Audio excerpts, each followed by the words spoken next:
He needed a weapon that had range, accuracy, that could be prepared quietly, that built up its own energy, which could be released instantly. The bow became the most important and highly regarded weapon in the arsenal of early man. You need certain equipment with bows, and that equipment has stayed the same throughout history. First of all, as you pull the string, you're always going to need something to protect your fingers. It's called a finger tab. It's a simple piece of leather. As we fire a bow, the string hits the inside of the arm, and after a couple of goes of that, it makes a real mark there and hurts. So you need a bracer. These were just pieces of leather or slate tied around the arm, so the bowstring would slap against them. Bracers, tabs, good bow, and you're all set up. The bow and arrow. So important in human evolution, it's been called the third invention, after fire and tools. When eating depended on hunting, it was vital for prehistoric man's survival. So now it's time to pull some strings. Bowstrings. There were lots of ways to do it. The earliest was simply pinching the end of the arrow between your thumb and forefinger. When bows became more powerful, fingers curled around to help out. And some people, like the Chinese and Mongols, preferred their thumbs. The thumb hold, or the Mongolian release, was used by many Eastern cultures. In this, the thumb is wrapped around the string and locked by the fingers. As you draw the string back, it bites right into the thumb. So, you could use a thumb ring to make a smooth, easy release. And as many Asian warriors found, the Mongolian release was very effective. The draw we will use is the Mediterranean hold. One finger goes above the arrow, two below.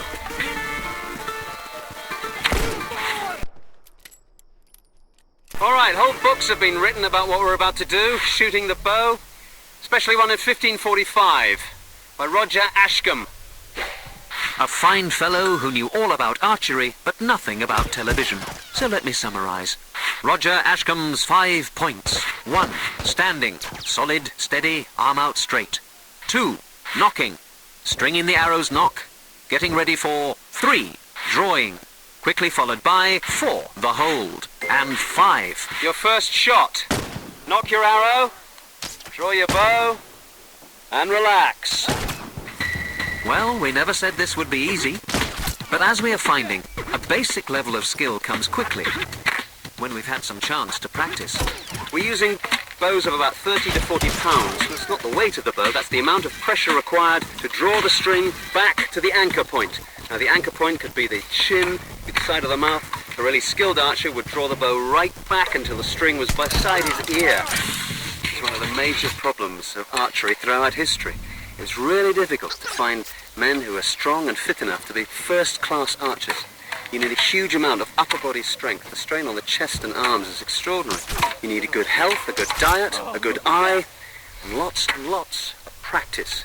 The middle of the woods, a place that has always been a natural habitat for the bowman and a very dangerous one for the armored knight. In legend, Robin Hood is said to have made Sherwood Forest impossible to pass through without threat of ambush. It's not hard to see why. Armor is heavy and makes passage through the woods slow and difficult. Our bowmen have a tremendous advantage. They are much faster. They can run and they can hide. Individual archers with the best equipment could be extremely effective, especially in forests. But most medieval battles weren't fought in forests. They were fought on wide open fields,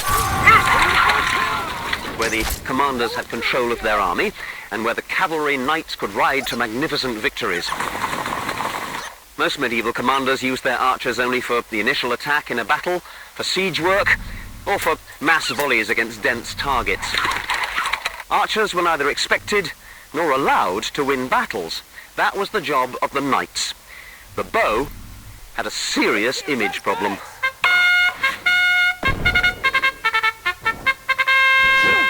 In medieval Europe, the bow was used by gentlemen only for the hunt. They scorned it as a weapon of war. It was unchivalrous, used by cowardly peasants and mercenaries. Most bows had to be cheap to make and easy to use. requiring little skill to achieve a basic ability.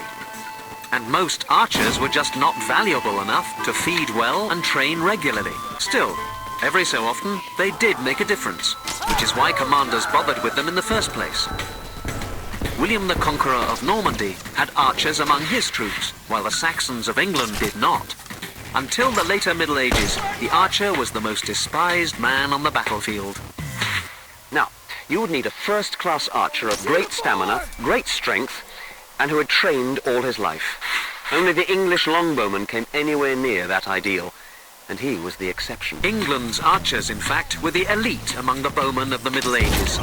They were so good because the English developed a culture of archery, in which young boys learned and practiced with powerful longbows from the time they could walk. Known for their strength and accuracy, the longbowmen of England became feared on the battlefield. Ever since the bow was introduced for warfare, armour has been developed to protect against it. But it's a balance of advantage. Whatever the type of arrow you were hit with, if you were hit hard, then you were out of the battle. And don't believe what they say in the Hollywood movies. You cannot fight with an arrow inside you, but you can certainly die. The archer could shoot at his target in two ways, at an elevation and straight. In theory, the bowman could loose two arrows to arrive on target simultaneously, one up, one straight. Now, in theory, archers should always have the advantage. They're light troops, highly mobile, they can pick off their target at a distance, provided they are first-class men with the finest equipment. But archers were usually poorly fed, badly paid, poorly trained, and utterly lacking in motivation. So how do you win as a combat archer? You do it by choosing your own turf. Remember the forest? There, the trees acted as obstacles to hinder the knights and give the archers plenty of places to hide. On open ground, you'd need to have extraordinary skill to win against armor. The kind of skill that requires a lifetime of training. First-class archers, like the English longbowmen, could decisively win battles. But they were the exception, not the rule. Archers needed discipline, training, respect. Most importantly of all, they needed protection. A force of cavalry or infantry who could move in to screen them from attack.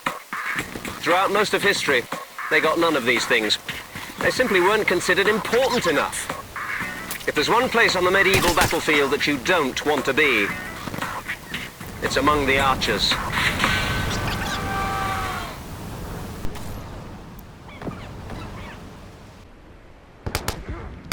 Uniform kill! Dead!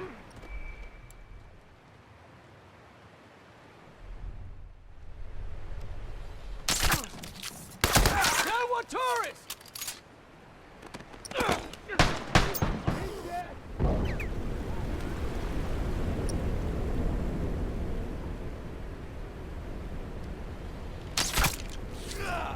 Cover me!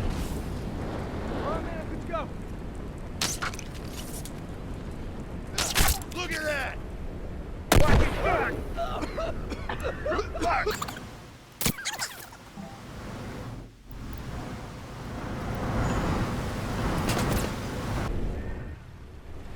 Uniform! Look at that! That's one! Uniform! Careful now, it's firefly! Fucking block! Going like this. Bruh.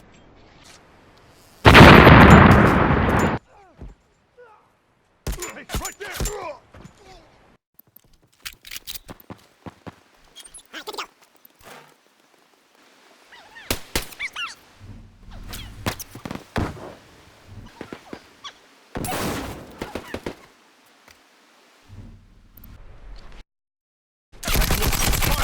Watch yourself! Hey! Down one tourist.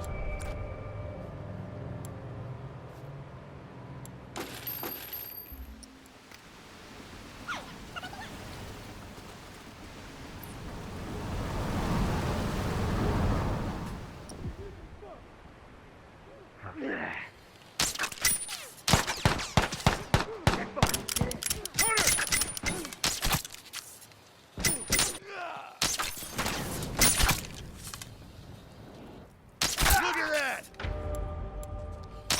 dead.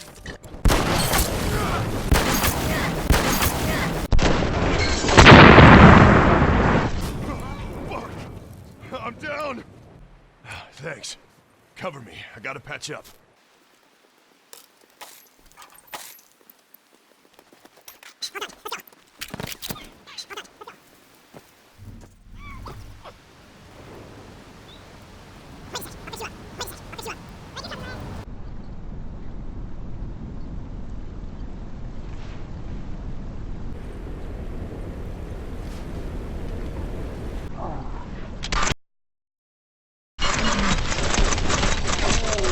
Uniforms are fucking done.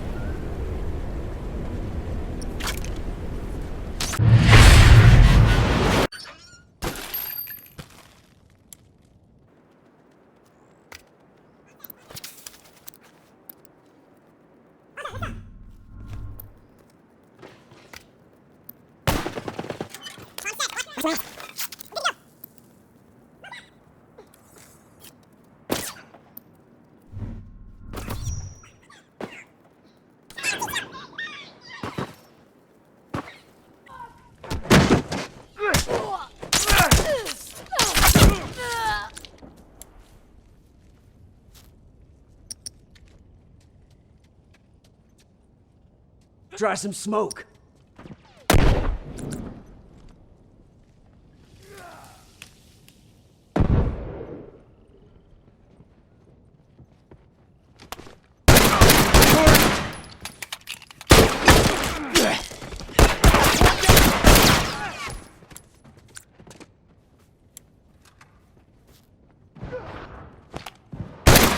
Down. That fucker ain't getting up. That one's dead. Good to go.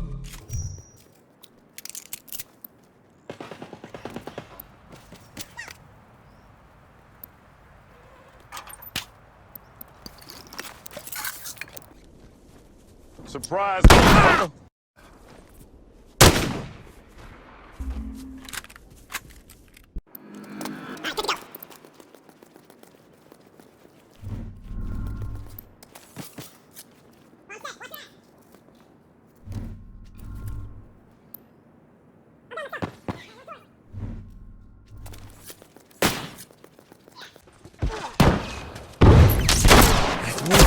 Got it.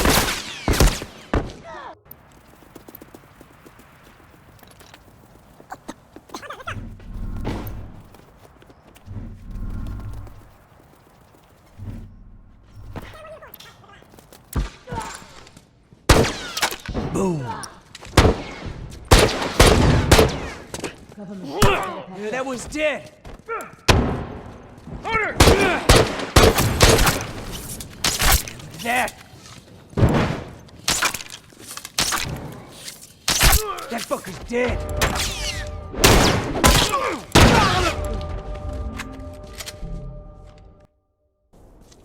Hey, watch my ass. Come on, man, cover me. I'm all done. Let's go.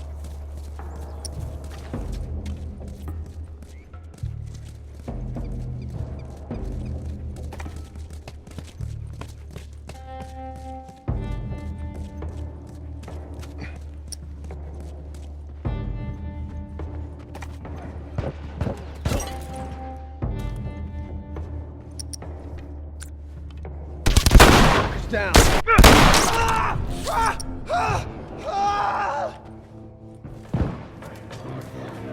hello to my little friend! That fucker's dead. Fuck. Hang on, I'm hang down. on a sec. I'll fix you up.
Yeah, that one's dead.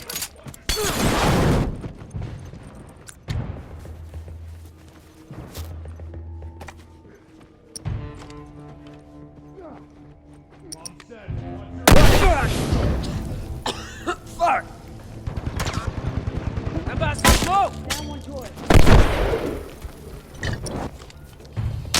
Yeah, that one's dead.